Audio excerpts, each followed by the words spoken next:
Hi there, today I'm going to show you how to build the assembly for this seat stay part.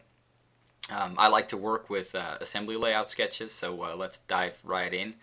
I've already set up a new layout sketch. This is the front view and it has the shock mount location, the yoke location, and the clevis pivot location.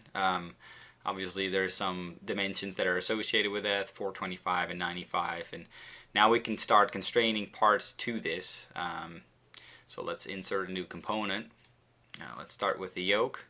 If I place this, SolidWorks automatically constrains it and it's fixed, but it's not in the location that I want. So right click on that part, hit float, that removes all the constraints, and now we can actually use some other constraints to get it in a position that we want. I like to use top level reference geometry for constraining, so that means planes, axes, and other reference geometry that you've created. So let's go ahead and select the top plane of that, and we'll use the top plane of the assembly. That's one constraint, and then I want to use the front plane of the yoke and the front plane of the assembly.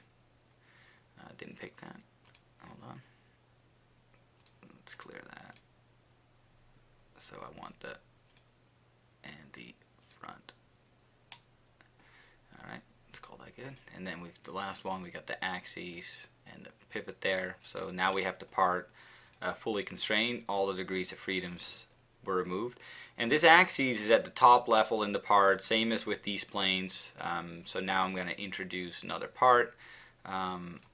And it's going to be the clevis. And I'm going to position that right there. I'm going to roughly position it where I want it to be. So in the top view, I'm going to move it out. Oh, grab a plane there. I'm going to move that out a little bit. And then in the front view, I'm going to move that up a little bit. That's close enough so where I can constrain it. So again, top plane of the part and top plane of the assembly. Constrain those. So that's a solid. And then I got the axes of this part. That's going to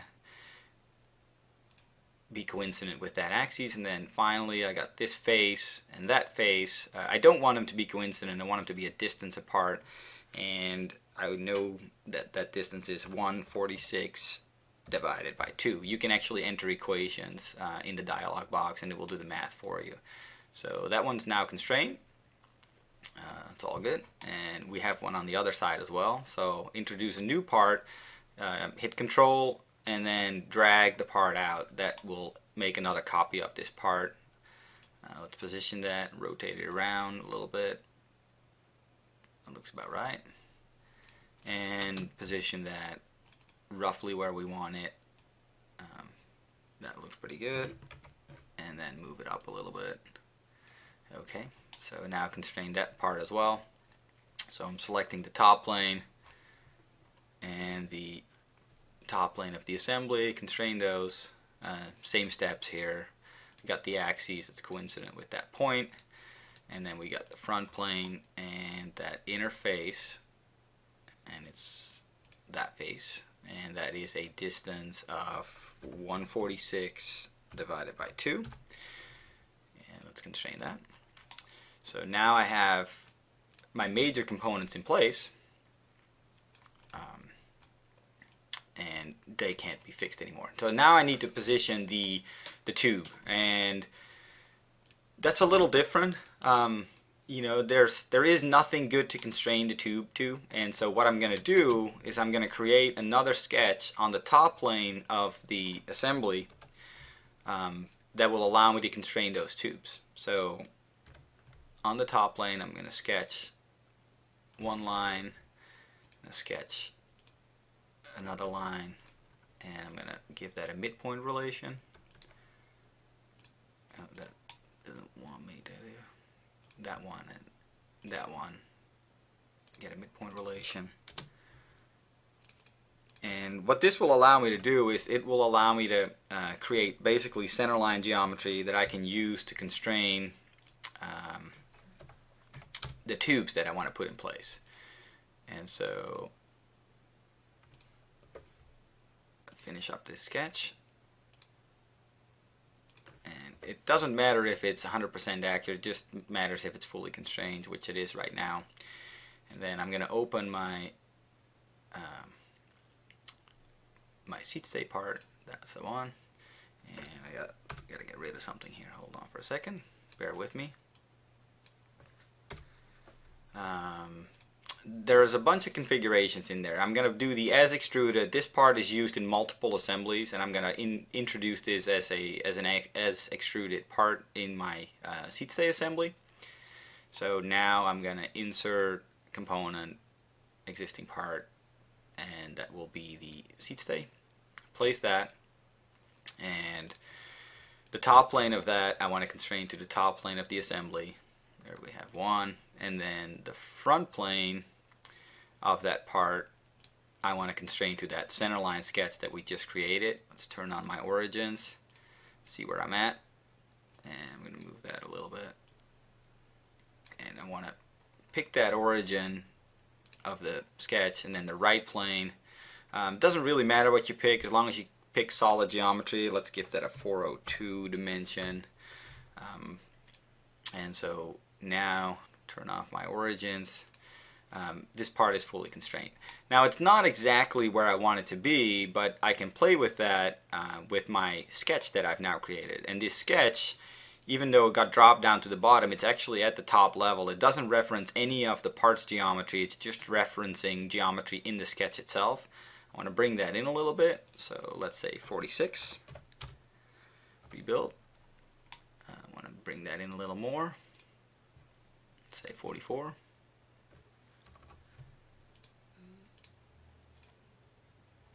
And I'm going to go in a little more.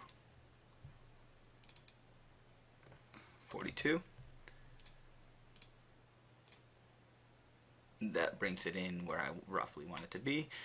This looks pretty good. I think I can bring it out just a hair more. It's at 164. Let's go to 165. And so now I have a tube that has that is placed to reference geometry, and I'm going to open that part, and I am going to create another configuration.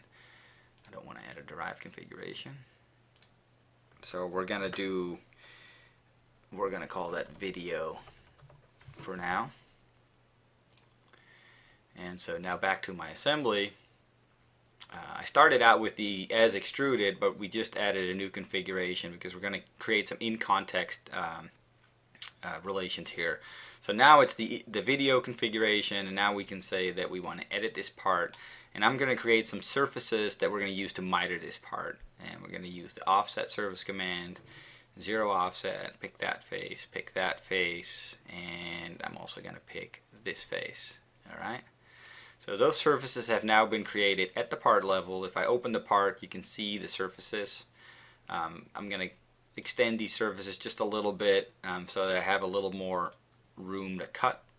Make sure that they protrude all the way through the part, which is important, otherwise the cut with surface won't work. So make that one a little bigger, and let's repeat that for the other side. Make that one a little bigger. Alright, so now I have surfaces that I can cut with. So do a cut with surface, and we're going to miter this part. Done. And repeat that. And that's over there. Oh. Cut with surface, that surface, yes. So now the part is all mitered. I can actually get rid of those bodies. I no longer need them. It's a little cleaner. And so they're at the bottom of the tree. They become a feature. It's just a much cleaner part. So now I have a bunch of features that I've created that are in context of the assembly. I want to organize those in a new folder, and I'm going to call that video assembly cuts. So if I create other in context features for this part, I'll organize them in a different folder, and as I go through the configurations, these folders will suppress or unsuppress. So save that part out, go back to my assembly, and now because this is the video configuration, you can see that those in context cuts have propagated. And since this part is symmetrical, I can use the same configuration to introduce another part. And let's rotate that around a little bit. Go that way and go that way. So now I can constrain this part as well. Get the top plane again and the top plane of the assembly. Constrain those two, yeah, pretty happy with that. And then the front plane and the center line geometry, constrain those. Yeah, it looks pretty good. View my origins. Now let's move this out a little bit. I want to do that one with the right. It's going to default to coincident. I didn't want that. We went with 402, so let's do that again. And so now I have the parts fully constrained. You know, can't move this one, and I have my assembly that's built that I can drop in. The one thing you wanna watch for is that if you go to your options and system options, there's under assemblies. It's actually not here, and of course I'm not external references. You want to set this to allow multiple context for parts when editing an assembly. By default this is turned off, and so that won't allow you to create multiple in-context assemblies. And as I mentioned before, I use this part in many different assemblies, and I do all these miter cuts according to the assembly, and so those are all different in-context relations that you can keep track of by using configurations. And this part is now identical to the one that we have in the frame assembly, and the whole frame is built this way. And in our next video we'll probably do another one and see if we can get you guys more comfortable with doing that. Thanks for watching, and see you next time.